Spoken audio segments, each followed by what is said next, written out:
So I will be doing my persuasive speech on meditation today. And I will be talking through the benefits of meditation and why you should integrate it as part of your life and daily routine. So one, meditation can change your brain processing. And by changing your brain processing, you're able to change your habits that you seemingly cannot change or that you think that are part of your personality. And this way you can improve your relationships, you can improve your work relationships, personal relationships, romantic relationships, any sort of relationship that you have, but most importantly, with yourself. Secondly, meditation can alter your physical body. Yes, you heard me. Your physical body can change through the means of meditation. There has been countless studies by universities and neuroscientists on how meditation can drastically change the way that your body works. It can change it on a chemical means. So I will be touching later on the topics about how meditation could really change the way that your body works and the inner workings of your body, and not only your mental, emotional, and physical health, but it could also improve holistically the quality of your life and overall happiness. This is the way that people feel like they have meaning to their life, and they think that they have more meaning to their relationships, to their work, to their day-to-day lives. By having a new focus and a new self-awareness, they're able to live their lives how they really want to by organizing their mind in a way that they're able to process it in a more holistic manner. So personally, I believe that meditation is very important, and it's kind of a self-care thing that I integrate into my daily routine as a means to combat anxiety, depressive episodes, or even my mental state, and kind of just focus on my day-to-day life and go through it in the most positive and optimistic means. So enough about my personal perspective on meditation. Let's look at the facts. So meditation is obviously something that's not new. It's literally been done for centuries. According to the 2000 book on managing stress and the principal strategies for health and well-being, Dr. Brian Luke Seward says that the practice of meditation began in Asia around the 6th century, and it is practiced today by many cultures and religions such as Hinduism, Buddhism, Taoism, Confucianism, grounded in the thoughts of thinking that meditation is a way of healing the mind. And also, the Book of Alternative Healing, Complete A to Z Guide, written in 2007 as well by Dr. Mark Kastner and Hugh Burrows, states that meditation techniques are used from various cultures around the world to reduce suffering and encourage internalized healing inwards, working outwards. So these breathing techniques and means of reorganizing your brain have been done for years. They have been done by people from different cultures, and it's honestly something that is not new at all, but it's becoming more essential, especially in a time where there's so much hostility in the air, where there's so much fear in the air. I believe that meditation could really, really change people's perspectives and mental health when it comes to their day-to-day lives. So, not looking at the ancient part of meditation, let's look at the more current science in regards to meditation. Dr. Joe Dispenza, for example, is a neuroscientist that has written books on self-healings and holds thousands of seminars around the world. He has gone to 32 different countries, basically informing people on the benefits of meditation and rewiring your brain, aligning your spirituality holistically. Dr. Joe's passion comes from the fields of neuroscience, epigenetics, quantum physics, in order to explore the world of the mind and metaphysicists. So honestly, his books show the entirety on how meditation and rewiring your brain and integrating meditation into your life can completely change your relationships in the most positive manner, as well as the relationship that you have with yourself and the way that you move yourself through your day-to-day lives, the way that you think about things, the way that you process negative thoughts, the way that you basically react to things that are uncontrollable. Dr. Joe Dispenza states in his book made in 2010, Breaking the Habit of Being Yourself and How to Lose Your Mind and Create a New One, he states, Meditating is a means for you to move beyond your analytical mind so you can access your subconscious mind. This is crucial since the subconscious is where your bad habits and behaviors that you want to change reside. Your subconscious mind stores your personality that you cannot control. Dr. Joe Dispenza talks about how it's important and crucial for you to tap into your subconscious mind in order for you to break your bad habits that you persistently do, and it's persistent that you do the same issues in relationship after relationship, or that you do your day-to-day life. Things that you want to change reside in your subconscious mind, and by meditating you tap into that and you reflect upon it, and you're able to change your behavior and become more self-aware about it more than ever before. So he also talks about how meditating,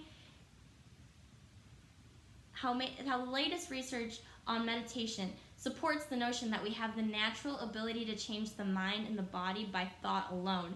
It looks at biologically in some future event that already happened, because you make the thought more real than anything else. You can change who you are from your brain cell to gene, given the right understanding. By this, he shows how basically your reality in your mind can be manifested through your body. The way that you think can actually become a reality, and he preaches about this in his 7th chapter of his book, about how it's crucial for a person to become in tune with their thoughts in order to manifest that in their future.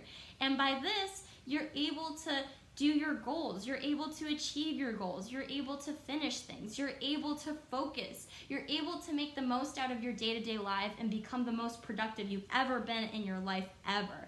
So psychologists tells us that by the time that we're in our mid-30s, our identity or personality will be completely formed. This means that by those who are over 35 have memorized a select set of behaviors, attitudes, beliefs, emotional reactions, habits, skills, associative memories, conditioned responses, and perceptions that are subconsciously programmed within us.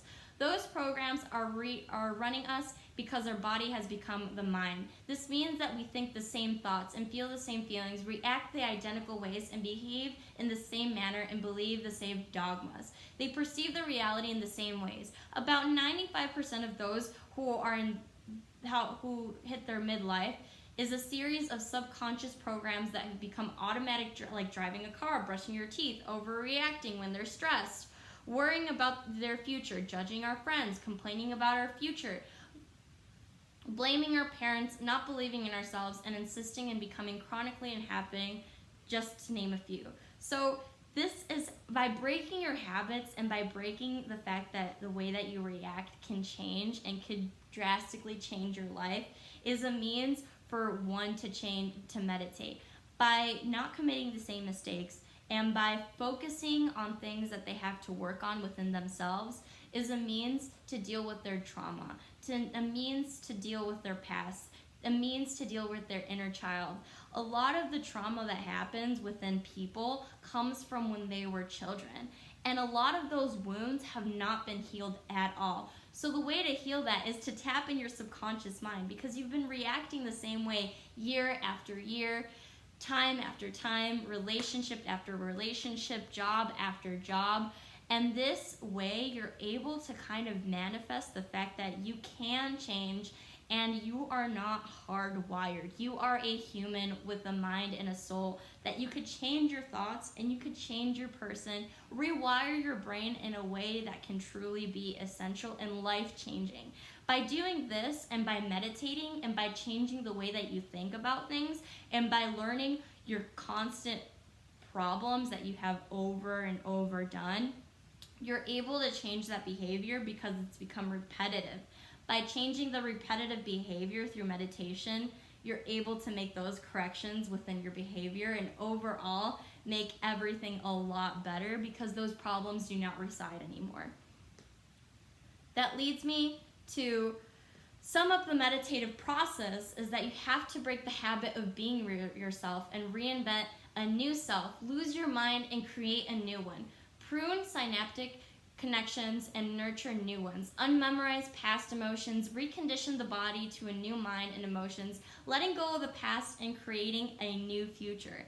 He says this again in his second book, believing you're a placebo, that he is literally, you can manifest your brain in order to do certain things in your life. And by reinventing the way that you think, by reinventing yourself, you're able to become a new person, a person that is more productive, a person that is more understanding, a person that's more empathetic. Whatever you want to change, you could do within yourself through meditation, because you're focusing on that on a day-to-day life. And the change is not by any means instantaneous. It takes years in order to break habits, and it takes a long time in order to change those things that you have constantly done throughout your entire life. And to my younger audience, obviously a lot of the things that happen within your life you could change because you are so young, but for the older generations, there's things that you could change within your relationships that you could honestly have a lot of fulfillment within. The relationships that they have with their children, the relationships that they have with their parents. It could completely be rewired by unmemorizing things and creating the new one, by living in the future rather than living in the past, and cherishing the present and making it your future. You can manifest your truth and your thoughts by the way that you think. And that is the power of meditation. And honestly, aside from this, it could really, there's a meditation technique that doesn't only involve the mind and reanalyzing and journaling and stuff like that. There's a technique called Wim Hof, which is a breathing technique that was developed years ago, centuries ago, that basically you could control the chemical body within you. There has been countless studies on WimHof.com, and they have linked thousands of articles on how universities have basically found out that you can really change the way that your body works. And so they've done a study in 2019 that they found that the Wim Hof meditation method can actually rewire the chemistry in your body by battling arthritis. This article is done by InnerFire. Previously, research showed that a group of healthy individuals trained with the Wim Hof method and that were able to voluntarily activate an innate immune response when undergoing an experiment to induce inflammation. The results showed that how this group is compared to a controlled group had higher levels of anti-inflammatory markers after receiving endotoxin, which is a dead bacteria of harmless body. The Amsterdam Medical Center summary: the main goal of this project was to assess whether Wim Hof could modulate innate immune responses in patients with axial spondylitis, which is basically arthritis. And they saw that literally you could cause an inflammatory response by this meditation technique. And it's not by any means a new technique at all. It's a very intricate technique that it's a lot of breathing, and you have to focus on things, and you rewire the chemistry in your brain, and that brain chemistry transfers over to your body, and you're able to focus that and manifest that too. This also leads me to Wayne State study, the School of Medicine summary. They focused on brain imaging study that was conducted in a measure of relative contributions in the brain that the central nervous system endowed an Iceman that could withstand the cold using the Wim Hof method technique. Meditation has literally changed the way that the body can react. So basically, the Wayne State University saw that you could literally change your body temperature. This man was in an ice box for hours, and he was able to keep his body temperature at 98.6 just by doing Wim Hof. It's crazy what your mind is able to do with your body, because once you become one with your body, you're able to manifest what you're thinking in your head onto your body, and you're able to change your brain chemistry alongside your body chemistry. There's been countless studies on this, on how you could change your anti-inflammatory response to things. So aside from this, I've obviously showed how there's been studies on how meditation has helped people for centuries, on how the way that you think could really change the way that you view your future with your relationships, the relationship with yourself, romantic relationships, the relationship with your family, and also it could change the way that you think and the way that you view the future.